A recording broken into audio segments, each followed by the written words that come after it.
ये एक आया है जिसमें द हिंदू, वाटर एज वो, 22 जुलाई 2021। पानी एक दुख का कारण है। व्हील एंड वो दो शब्द होते हैं, WEAL, व्हील मतलब हैप्पीनेस,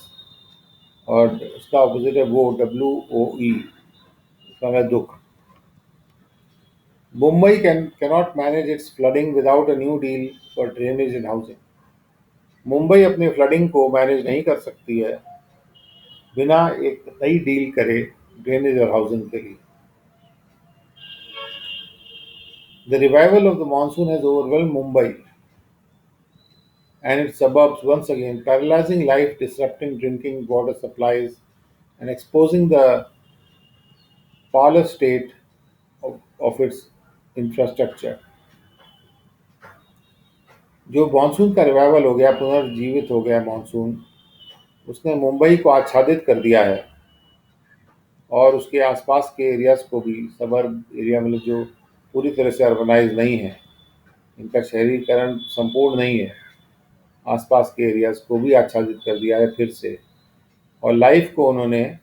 एकदम मूर्छात कर दिया है और ड्रिंकिंग वाटर की सप्लाई को रोक दिया है। और उन्होंने इस पार्लर स्टेट, जो कि एक महत्वपूर्ण स्टेट है, उसको अपने इंफ्रास्ट्रक्चर से, मतलब सॉरी, उन्होंने उसके इंफ्रास्ट्रक्चर की बुरी स्थिति को एक्सपोज कर दिया है।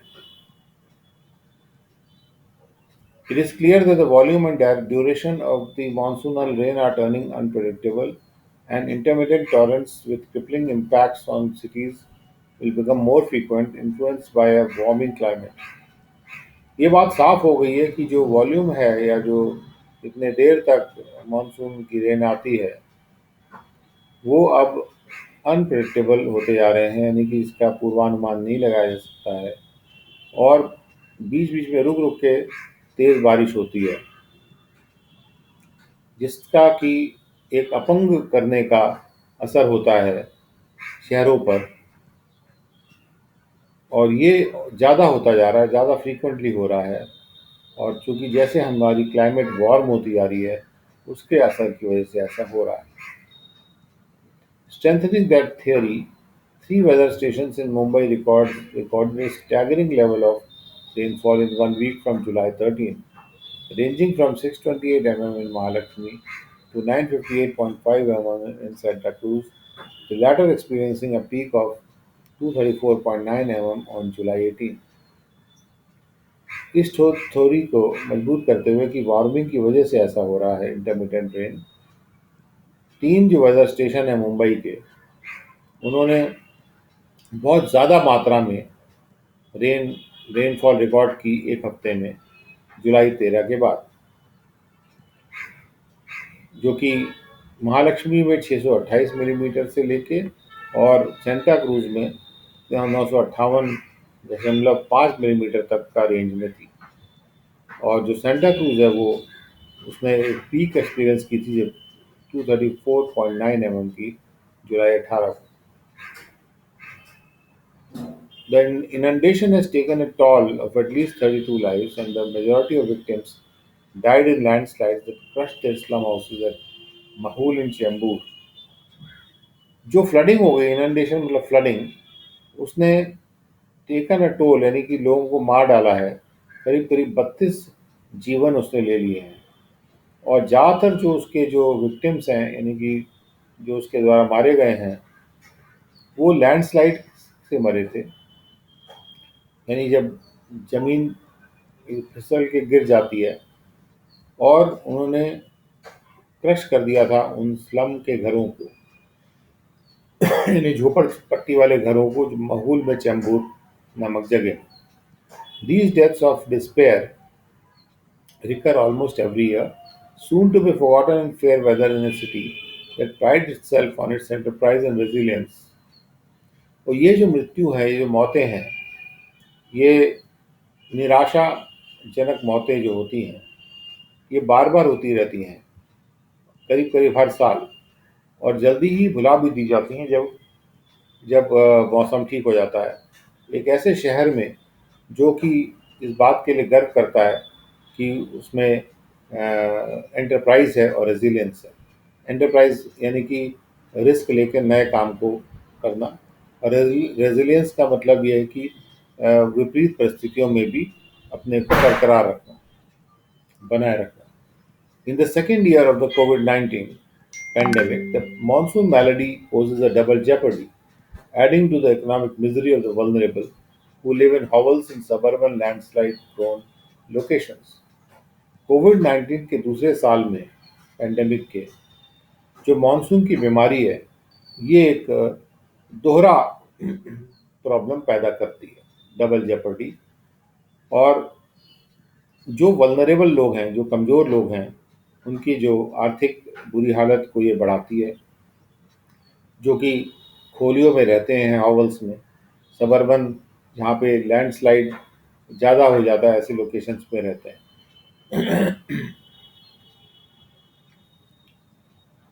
Such dire conditions stand in contrast to Maharashtra's keen desire to keep Mumbai as the country's preeminent financial metropolis. ऐसी जो खतरनाक हालत है, वो कॉन्ट्रास्ट में है, यानी कि ठीक विपरीत है महाराष्ट्र के जो शार्प इच्छा है कि मुंबई को वो देश का सबसे ज़्यादा ऊंचे लेवल का वित्तीय मेट्रोपोलिस बनाए रखेंगे। The limitations in its infrastructure to accommodate intense monsoons and its notorious inability to provide affordable inner city housing to the less affluent and even the middle class are making other cities look more attractive. जो सीमाएं आ गई हैं infrastructure की, कि वो इतने तीव्र monsoon को शामिल अकोमोडेट नहीं कर सकता है, और उसकी जो बदनामी हो गई है कि उसकी अक्षमता की, कि वो सिटी के अंदर अफोर्डेबल, जो कि जिसको कि बहुत ज़्यादा पैसे ना लगे ऐसी हाउसिंग को प्रोवाइड कर सकता हो, जो कम एफ्लुएंट लोग हैं, यानी कम जो अमीर लोग हैं उनको, और मिडिल क्लास को भी। ये जो क्षमता है, इससे जो बदनामी हुई है, वो दूसरे सिटीज़ को दिखने में ज़्यादा आकर्षक बना रहा है। The catastrophic floods in Mumbai and Chennai in 2005 and 15 respectively resulted in the emergence of a management plan drawn up by the National Disaster Management Authority and later the first dedicated stormwater drainage manual by the Ministry of Housing and Urban Affairs. जो बर्बाद कर देने वाले floods आए थे मुंबई और चेन्नई में, जो 2005 में आए थे मुंबई में और 2015 में चेन्नई में आए थे, उनका असर ये हुआ कि एक मैनेजमेंट प्लान उठा या बनाया गया, जिसको कि ड्रॉप किया गया नेशनल डिजास्टर मैनेजमेंट अथॉरिटी के द्वारा, और बाद में पहला dedicated storm water drainage manual बनाया गया कि जब जब भी पानी का तूफान आते हैं तो पानी निकलेगा कैसे, ड्रेन कैसे होगा, उसके बारे में मैनुअल बनाया गया ministry of housing and urban affairs के द्वारा। But such initiatives can do little if states which have both power and responsibility over city affairs do not feel compelled to address the challenges posed by urbanization. लेकिन ऐसी जो पहले हैं वो कम कर सकती हैं, कुछ खास नहीं कर सकती अगर जो राज्य हैं जिनके पास पावर भी है और जिम्मेदारी भी है सिटी के मामलों में, वो अपने आप को मजबूर नहीं महसूस करें कि वो इन चुनौतियों को सॉल्व करें, उसका सॉल्यूशन निकालें, जो कि अर्बनाइजेशन के द्वारा, यानी शहरीकरण के द्वारा सामने रखी गई हैं जो चुनौतियाँ।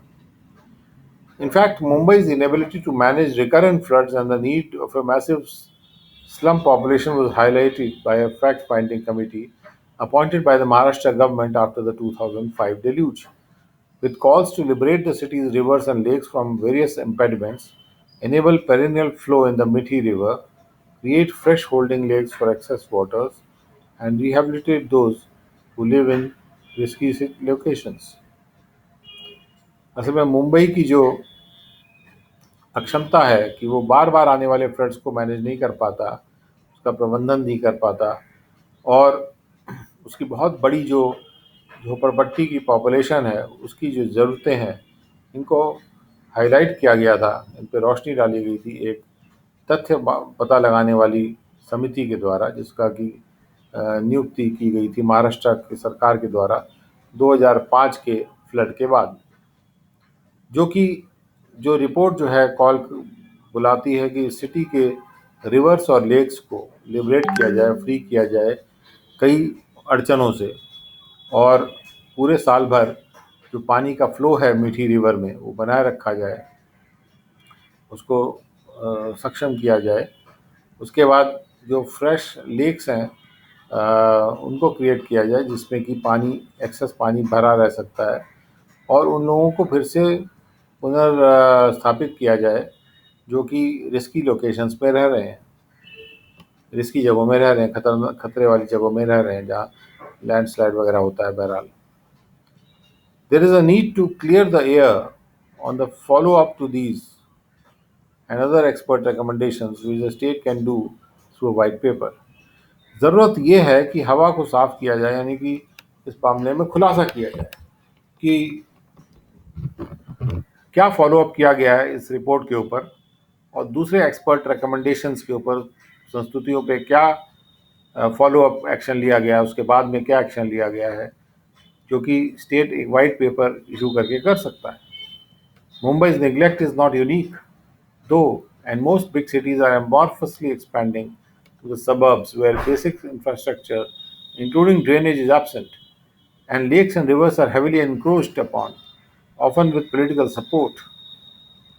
मुंबई का जो निगलेक्ट है वो कोई अद्वितीय नहीं है, ऐसा नहीं है कि दूसरे सिटीज़ में निगलेक्ट नहीं होता है, हालांकि। और ज़्यादातर जो बड़े बड़े शहर हैं, ये बिना किसी शेप और साइज़ के वो बढ़ते चले जा रहे हैं, और सबर्ब्स में बढ़ते जा रहे हैं, जहाँ पर जो बेसिक संरचनात्मक जो चीज़ें हैं वो भी नहीं हैं, जैसे कि जिसमें ड्रेनेज शामिल है वो एब्सेंट है और नामौजूद है, और जहाँ पे जो लेक्स और रिवर्स हैं उन पे इंक्रोचमेंट हुआ पड़ा है भारी तरीके से, यानी लोग रहने शुरू कर दिए हैं। अक्सर ये पॉलिटिकल सपोर्ट के द्वारा होता है, राजनीतिक सपोर्ट से होता है। And such unplanned growth with no defenses against weather disasters is leaving cities a lot poorer. ऐसी बिना किसी योजना के जो बढ़त होती है, जिसमें कि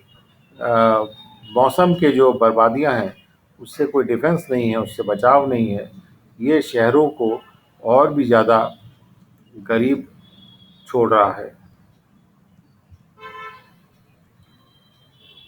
next editorial, dealing with denial. India must not play down the COVID-19 tragedy, as that would hurt public confidence.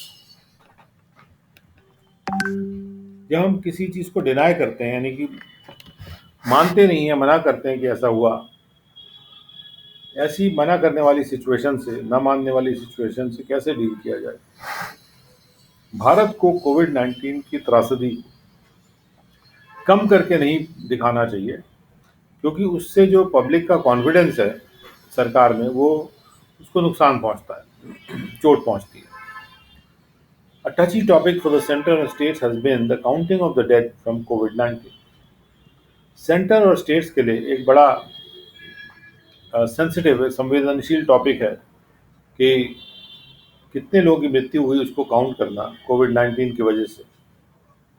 In 2020, as the pandemic ravaged Europe and the US,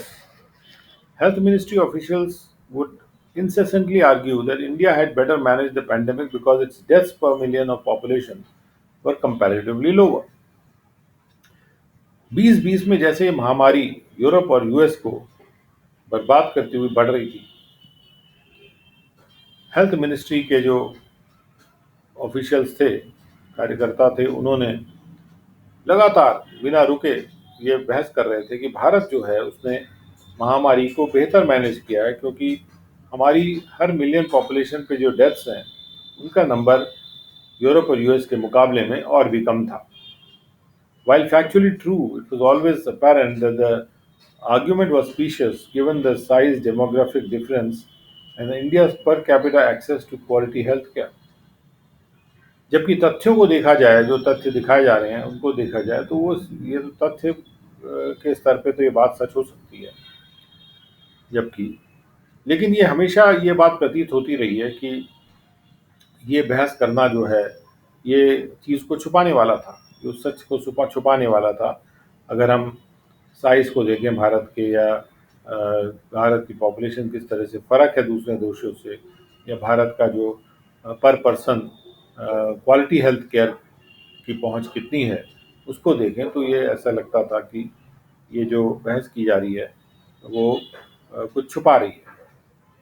But the ferocious second wave in April and May, characterized by the very visible scenario of hospitals being overrun and the sick gasping for a very basic necessity of medical oxygen, revealed a spike in excess deaths compared to the normal death rate in previous years. लेकिन जो खतरनाक second wave आई अप्रैल और मई में, इसमें ये जिसमें कि बहुत ही, ये जो वेव थी, इसका लक्षण ये था कि बहुत ही दिख रहा था ऐसा सीन कि हॉस्पिटल जो हैं वो पूरे उड़ते जा रहे हैं, उन पे चढ़ाई होती जा रही है, और जो बीमार लोग हैं वो सांस नहीं ले पा रहे हैं। एक बहुत ही, और कोशिश कर रहे हैं पाने की, बहुत ही बेसिक ज़रूरत मेडिकल ऑक्सीजन की। और इसने रिवील किया, इसने खुलासा किया कि जो एक्स्ट्रा डेथ हैं उसमें बढ़त आ गई है, अगर हम उसका मुकाबला करें नॉर्मल डेथ रेट से जो कि पिछले सालों में हुई थी। Even though independent databases such as the CRS and state records show large spikes in death, with no other explicable cause other than COVID-19, the center continues to be in denial of the model scale of the pandemic. हालांकि जो independent databases हैं, जैसे कि CRS database है या state के records हैं, वो ये दिखाते हैं कि डेथ में, मृत्यु में बहुत ज़बरदस्त बढ़त आई थी, और कोई और एक्सप्लेन करने का कारण नहीं है उसके लिए कोविड-19 के अलावा। लेकिन केंद्र जो है वो लगातार जो है मना करता आ रहा है कि कितना बड़ा मृत्यु का स्केल था इस महामारी का। ट्यूसडे स्टेटमेंट बाय भारतीय Praveen Pawar, Minister of State for Health and Family Welfare, in the Rajya Sabha, that there was no specific reports of death from states due to lack of oxygen, led Congress leader KC Venugopal to say the party will move a privilege motion against her. Tuesday को जब statement दिया गया भारतीय प्रवीण पवार द्वारा, जो कि minister हैं state minister हैं जो हेल्थ और फैमिली वेलफेयर की, राज्यसभा में उन्होंने जो स्टेटमेंट दिया कि कोई स्पेसिफिक, कोई खास रिपोर्ट नहीं थी जिसमें कि पता चले कि जो मृत्यु हुई थी स्टेट्स में वो लैक ऑफ ऑक्सीजन की वजह से हुई थी। इससे कांग्रेस के जो लीडर केशु वेणुगोपाल, इस स्टेटमेंट के बाद उससे वो प्रेरित हो गए कि उन्होंने कहा, इसके कहने के लिए प्रेरित हो गए कि पार्टी जो है उनके खिलाफ प्रिविलेज मोशन लेके आएगी कि भाई आप राज्यसभा को झूठ बात बोल रहे हैं, आपके खिलाफ एक प्रिविलेज मोशन से प्रिविलेज एक्शन होना चाहिए कि आप पार्लियामेंट में एक झूठ बात बोल रही हैं। Indeed, it is the absolute lack of empathy or acknowledgement of the lived experience of many who have watched their closest suffer and die for want of medical oxygen that makes the minister's statement appalling. वाकई में ये पूरी तरह से जो सहानुभूति की कमी दिखती है पूरी तरह से, या ये जो जीवित एक्सपीरियंस, जो जिसको जिया गया है, ऐसा जो अनुभव किया गया है ऐसे बहुत से लोगों के द्वारा जिन्होंने बहुत पास से सफ़र करते हुए, मरते हुए देखा अपने साथ के लोगों को, अपने सबसे नज़दीकी लोगों को, और ये उसकी स्वीकृति है कि भाई लोगों ने ऐसा देखा, जो कि मिनिस्टर के स्टेटमेंट को बहुत ही दुखदाई बना देती है। कि ये इतनी ज़्यादा एम्पैथी की कमी है, या जो जो जीवित एक्सपीरियंस जो जिया लोगों ने और अपने लोगों को मरते हुए देखा मेडिकल ऑक्सीजन के बिना, ये बातें जो है मिनिस्टर के स्टेटमेंट को बहुत ही अपॉलिंग बना देती हैं, यानी बहुत ही ज़्यादा दुख देने वाला बना देती हैं, और चकित करते हुए दुख देने वाला बना देती हैं। It is technically true that while no death certificate or medical record would note a COVID-19 patient's demise as due to lack of oxygen, and therefore not causative, the very fact that the center moved in April May to repurpose all its industrial oxygen capacity into producing and transporting medical grade oxygen is itself evidence that the inability to access it must be considered as a probable cause of death. तो तकनीकी तौर पे तो अगर भले ही सच है कि जबकि कोई भी डेथ सर्टिफिकेट जो है या मेडिकल रिकॉर्ड है, वो ये नहीं नोट करता है कि कोविड-19 का जो पेशेंट था उसकी मृत्यु ऑक्सीजन की कमी की वजह से हो गई और इसलिए ऑक्सीजन की कमी उसका कारण नहीं था। अ, लेकिन यही तथ्य कि जो सेंटर ने अप्रैल मई में एक्शन लिया कि उन्होंने जितनी भी इंडस्ट्रियल ऑक्सीजन की कैपेसिटी थी, उसको उन्होंने उसका पर्पस बदल के, उसका जिस पर्पस के लिए वो बनाई जा रही थी उसका बदल के उन्होंने उसको मेडिकल ग्रेड की ऑक्सीजन बनाने में और ट्रांसपोर्ट करने में लगा दिया। ये अपने आप में एक बात का सबूत है, इट्स सेल्फ एविडेंस, कि उस ऑक्सीजन को प्राप्त करने की जो अक्षमता थी उसको ही कारण माना जाना चाहिए, कि शायद इसी वजह से वही कारण था मृत्यु होने का।